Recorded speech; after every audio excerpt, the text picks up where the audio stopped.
Esse é o segundo episódio dessa 11ª temporada dessa série sobre maturidade e suas zonas errôneas. Por que tão sério? Nesse vídeo eu vou falar sobre o senso de humor, como antítese para o vício de se enfurecer. E depois, sobre algumas causas comuns da ira. Peço para você pegar o teu caderno aí, o teu bloco de notas, e apertar o cinto, que o assunto é interessante. Vamos nessa!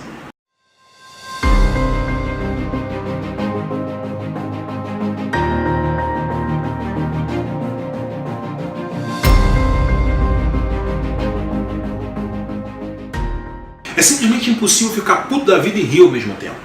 Ira e riso são coisas mutuamente excludentes. E a gente tem o poder de escolher ou um ou outro. O riso é o sol da alma, e sem a luz do sol não existe a possibilidade de vida. O Winston Churchill, ele dizia: acredito que você não pode lidar com as coisas mais sérias do mundo a menos que compreenda as mais divertidas. Eu estou com ele nessa. Até que ponto você pode estar encarando a vida com seriedade demais? Eu acredito que a característica isolada mais significativa das pessoas saudáveis emocionalmente seja o senso de humor. O senso de humor delas, né? Ajudar os outros a escolherem o riso e aprender a observar a incongruência de quase todas as situações na vida é um remédio excelente para a ira. No fim das contas, o fato de você estar ardendo de raiva quando faz as coisas tem tanta importância quanto jogar um copo d'água no mar. Tanto faz escolher o riso ou a ira objetivamente ali na hora. A única coisa que muda é a qualidade da tua experiência imediata. Escolher o riso vai fazer com que o seu momento presente seja cheio de felicidade. E a ira ela vai encher você de dor, de sofrimento. Até que ponto você não encara a si mesmo e a sua vida com tanta seriedade que não consegue recuar um passo sequer e se tocar do quão absurdo é levar qualquer coisa de forma tão solene? A ausência de riso é sinal de doença. Quando você sentir a tendência para ser exageradamente sóbrio em relação a si mesmo e do que você faz, lembra que o aqui e agora é o único momento que você tem. O quanto faz sentido você gastar esse momento então ficando cheio de ira quando rir faz tão bem? O riso pelo prazer de rir. Rir é uma atividade com um fim em si mesmo. A gente não tem que ter um motivo para rir. Basta rir e pronto. Então, preste atenção em si mesmo e nos outros por esse mundo doido aí. E depois decide de uma vez se você prefere viver remoendo a raiva e o ressentimento, alimentando essa ira, ou se você vai dar aos outros um dos presentes mais valiosos de todos. Que presente é esse? O riso. É uma delícia. A gente pode encontrar ira em ação o tempo todo. Exemplos de pessoas vivenciando vários níveis de imobilidade por essa razão, desde um ligeiro aborrecimento até aquela raiva cega. Esses exemplos estão por toda parte. A ira é como um câncer. Apesar de ser um que a gente aprende, né? Claro, o qual ele se insinua em todas as relações humanas. Eu vou falar agora de 9 exemplos das causas mais comuns da ira. A ira no carro, por exemplo. A famosa transformação do Sr. Walker no Sr. Wheeler.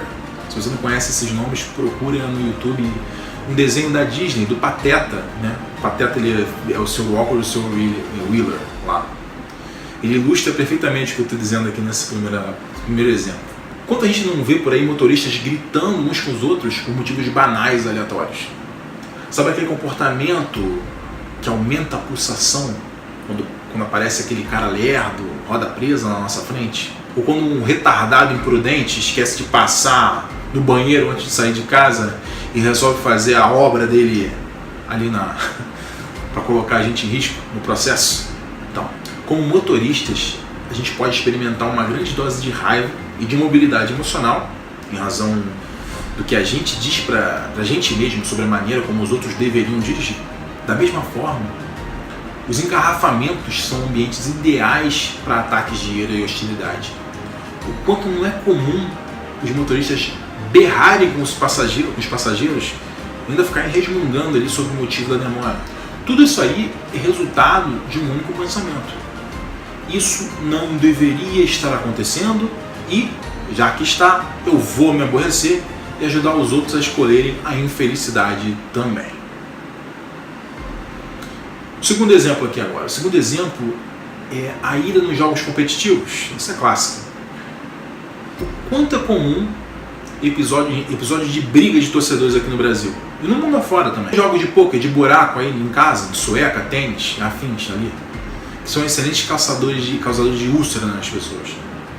As pessoas se aborrecem com seus parceiros, com seus oponentes, porque eles não fazem o que elas acham apropriado, ou porque infringem alguma regra. Elas podem virar a mesa, tacar as coisas longe, como quando a gente vê um tenista quebrando raquete no chão, já viu isso?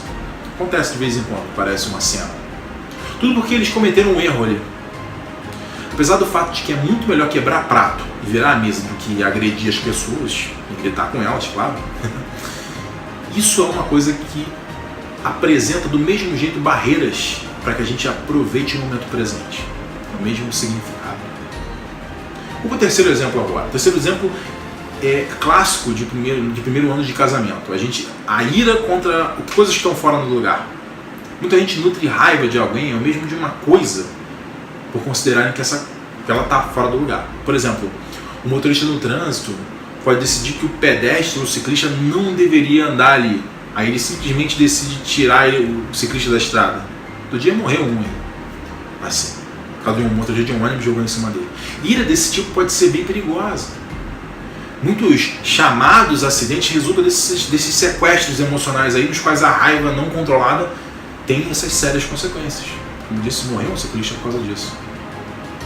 Vou para o quarto exemplo. O quarto exemplo é a ira contra os impostos. Não adianta o quanto a gente se rasgue de raiva. Isso não vai mudar nem um pingo as leis tributárias do nosso país.